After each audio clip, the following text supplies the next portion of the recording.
I spent $1,500 to buy 18 cutting board blanks from Cutting It Close Workshop. That's a pretty good sample size, right? 18. I think I've got a pretty good handle on whether or not these are a good value for you, and I'm going to go into that. Bottom line is they were great for me, but they're not perfect. I'm going to go through the details on, what some of the flaws, some of the imperfections are, because I think for some other people, those flaws might be deal breakers, even though they worked out great for me. Since I'm making these for Christmas presents, I'm going to have to package them and ship them, and I'm going to show you a couple of the materials and supplies I got for safe shipping on those. I'll show that at the end. CiC Workshop appears to focus on CNC projects. I think they're mostly into kind of traditional gantry CNCs, whereas I use a Shaper Origin with a bench pilot.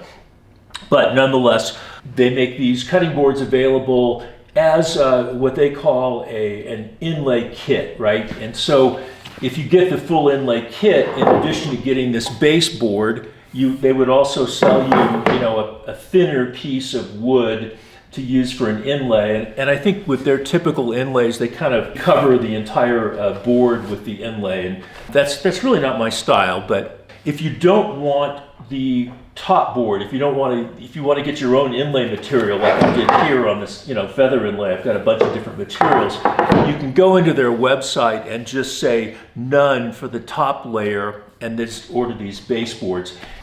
The boards are 18 inches by 12 inches. They're about 1.75 inches thick. The walnut ones are a little bit thicker than the maple ones, but maybe by a 1/16 or something like that. They're pretty close. My design philosophy is kind of different than what I see on most charcuterie boards I see on YouTube. What I see mostly are charcuterie boards where the inlay covers the entire surface of the board. So there'll be inlay all over the place on this. That's not what I'm going after. And I don't like that style of inlay because I don't think it suits the purpose of a charcuterie board for the owner. I figure that when the owner of a charcuterie board wants to use it, they're probably going to have company over, right?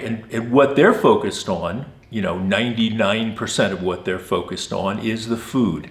The inlay, yeah, that's nice, but that is secondary, and it's way in second place on secondary. And even less so are they focused on, what's the color variations, or whether there's a knot or two here and there. So I think for the owner, it's food first by a long margin. Then if there's a nice, inlay that can complement it and leave room for the presentation of the food, like I've done on all of these inlays, that's a plus. It's still not as important as the food. Well, the color on the boards is sometimes inconsistent. I'll pull one up here and maybe show a close-up of another one. This is a pretty good example, though. I hope that shows on screen. This block down here is, it looks like it's sapwood, and there's a bunch of heartwood around it. So that doesn't quite match. Again, doesn't bother me because I think the person here is going to be focused on all this food that's over here and maybe a nice inlay that sort of frames that. So doesn't bug me, might bug you if you're doing something different with your boards. So that's one. There are some knots, issue with knots.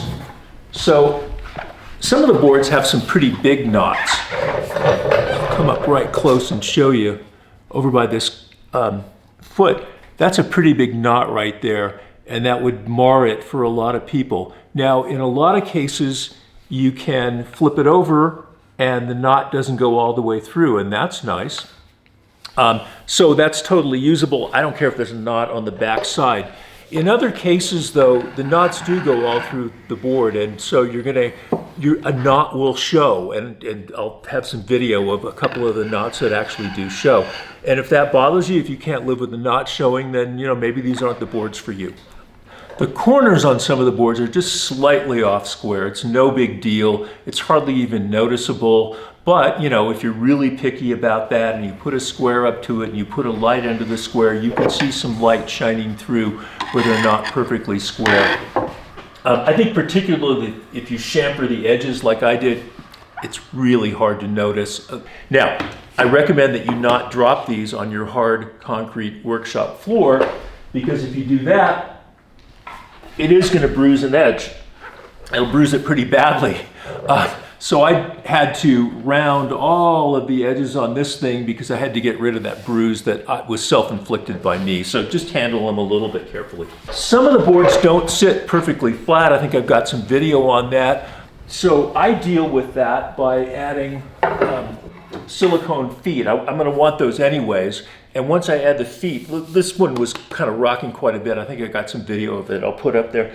But once I added these silicone feet, that gets it flat. And so it's really not a problem. And I otherwise just want that silicone feet. I just want it to be able to sit really nicely on a tabletop or like an outdoor table. If the table's a little uneven, it's really nice to have those feet. I make my inlays with a shaper origin using bench pilot. And one of the reasons why these CiC boards are just ideal for me is with that 12 by 18 size and an auxiliary table for the workstation and bench pilot, I can cut anywhere on this surface using the bench pilot and the shaper origin without having to move the material. So it's a great size. This video is not going to go into the technical aspects of how I make these inlays. I've got a good technique though, and I've got 4 videos that go into, both the design and the execution of these inlays using the shaper origin. So there's links in the description if you're interested in those. I put finger pulls on all the boards. I cut those with the shaper origin. They've got a special finger pull bit for that. If you're interested in knowing how to make those finger pulls, I do have a video that goes into the details on that. It's not that well documented by Shaper, but the video will take you through it. I really like having the finger pulls. These boards weigh about 8 pounds each, and that makes them a nice, hefty quality feel to them. But having those finger pulls will just be really nice, especially when it's loaded with food. It'll be nice and stable, and you can just go and set it down ever so nicely on the table, without having to reach underneath the board or something like that. I'm going to show you what I found for packaging these things. They're Christmas presents, so they're going to have to get shipped. First off, I found these boxes that are 19.5 by 16, inside dimensions. And I wish they were a little bit smaller, but I couldn't find, ones that would fit that were a little bit smaller. They're all a lot smaller.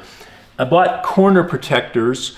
The ones I could find were 3 inches. The box interior is about 2.5, so I had to cut those down. But it's really easy to cut them on a table saw, so that's not a problem at all.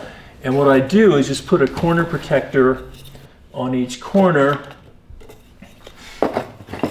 I hold it down as best I can with some stretch film. This stuff is sort of a pain in the rear to use, but it does hold them on there good enough. With each packaging, I will include a bottle of Butcher Block conditioner.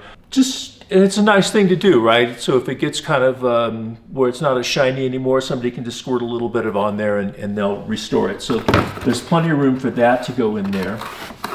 And then once all of that stuff, the corners are on and all wrapped up, I've got this stuff, this Hexol paper, and this is like honeycomb paper. You just pull it out and you can expand it out, and it's nice and cushiony, kind of like bubble wrap, but I don't know, I like it a little bit better than bubble wrap. So I'll just do a couple of wraps around there, and I'll make sure it overlaps a lot on the edges, and then when you fold the thing into the box, it'll give it a bunch of cushioning all around. You can add a little bit more of this wherever it needs some more cushioning, and it really seems to be pretty sturdy, and when I pack it in there and shake it around, it doesn't move. Okay, so back to where we started. Are the CiC Workshop cutting boards worth about $90 each? For me, they are. I never would have taken on this project of making these Christmas presents, these inlaid charcuterie boards, without having the boards already made. I just wouldn't have the patience to make them myself. And so that really made it possible for me to do the work on the part that I find fun. I mean, some people have fun making these boards themselves. I have fun with the inlays, the colorful parts. That's what I like to do. That may not be you, right? And I've gone through the flaws I found on them. They are apparent. They're not hard to find.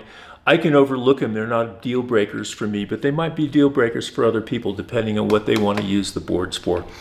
If you have any questions about this or the inlays or anything like that, leave me a question in the comments. I look at all the comments. I don't get that many comments, so I love the ones I do get. That's what's fun about this channel is hearing back from people.